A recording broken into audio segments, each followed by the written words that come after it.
Hai, Assalamualaikum YouTube. Jumpa lagi saya Beto dalam video saya yang seterusnya. So, kepada korang yang masih baru lagi dalam channel ini, sila tekan button subscribe dekat bawah dan tekan button loceng untuk notification. So, dalam video ni, Beto nak berkongsikan dengan korang sedikit tentang isu yang menjadi satu buah mulut ataupun yang diperkatakan dan menggemparkan dunia. Dan terkhususnya kita di Malaysia pun agak terkesan juga dengan konflik di antara Russia dan juga Ukraine. Kalau korang tengok dekat muka-muka akhbar di media sosial, di berita-berita, memang isu konflik antara Rusia dan Ukraine ni menjadi bualan hangat. Dan semalam, pada pagi semalam, di mana kita digemparkan bahawa Ukraine telah diserang oleh Russian, dan banyaklah video-video yang menunjukkan di negara Ukraine, di Kiev utamanya, di mana wartawan-wartawan antarabangsa, media antarabangsa yang berada di sana menunjukkan bandar ibu negara Ukraine, Kiev ni, bunyi alarm semua, rakyat Ukraine ni dalam keadaan yang huru-hara. Cuba kita bayangkan kalau kita berada di tempat rakyat Ukraine ni, macam manakah perasaan dia orang bila tercetus dan meletusnya pertempuran yang tak semua orang nak benda ni kan. Sebab dunia sekarang ni boleh katakan kita ni tengah berperang dengan COVID-19. Tiba-tiba pula ada pula peperangan di antara Ukraine dan juga Russia ni, boleh dikatakan akan mengakibatkan kesan yang bukan sahaja teruk pada Ukraine tu sendiri, tetapi dunia khususnya. So, dalam video ni Beto nak menceritakan sedikit apakah punca yang menyebabkan konflik di antara Russia dan Ukraine ni berlaku sehingga mencetuskan antara dua negara ni declare untuk berperang. So, kita ulang balik sejarah tentang Russia dan Ukraine ni. Sebenarnya mereka ni adalah salah satu, boleh katakan satu negara yang satu pada zaman dahulu yang dikenali sebagai USSR pada zaman Perang Dunia Kedua. So, kenapa Russia ni nak attack Ukraine ni? Ukraine ni merupakan negara yang berada di hujung Russian, dan Russian declarekan Ukraine ni sebagai salah satu tempat yang sangat strategik, dan ia adalah salah satu tanah yang sangat penting bagi Russian.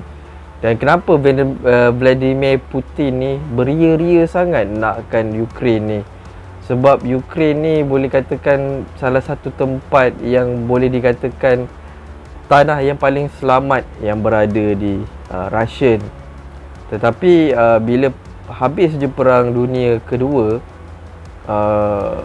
jatuhnya kerajaan USSR yang menyebabkan Ukraine ni keluar daripada Russian, dan Russian memberikan kebebasan dan kemerdekaan kepada Ukraine untuk menubuhkan kerajaan sendiri, menubuhkan negara sendiri sehingga ke hari ini.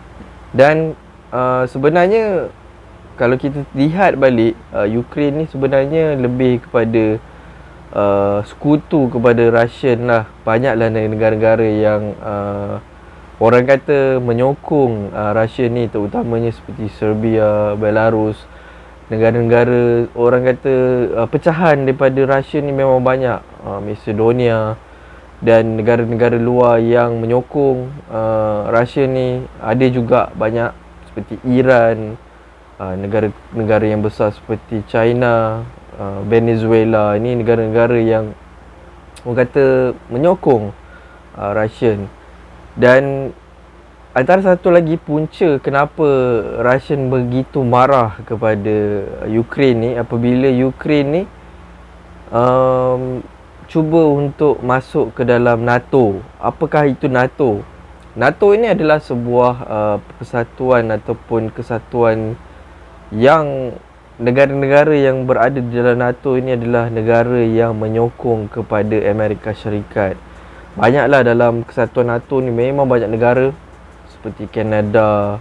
Sekutu yang paling rapat dengan Amerika adalah United Kingdom, dan banyak lagi negara-negara yang berada di situ, di Jerman, Perancis, dengan negara orang kata yang agak berkuasa kuat lah, besar, kuasa-kuasa besar dalam dunia ni. Jadi Ukraine ni nak masuk ke dalam NATO, yang menyebabkan Rusia ni rasa marah dan juga risau kenapa Ukraine ni nak masuk dan cuba nak menyokong kepada Amerika Syarikat.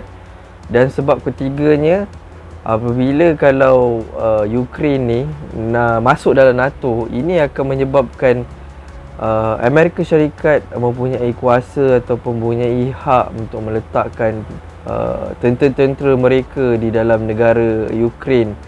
Dan apa yang lebih merisaukan, apabila jika ketenteraan yang ada di Ukraine ni Amerika Syarikat dah letak, maka inilah yang menyebabkan pihak-pihak Amerika Syarikat senang nak buat tinjauan, nak mengintip ke apa ke kepada Russian.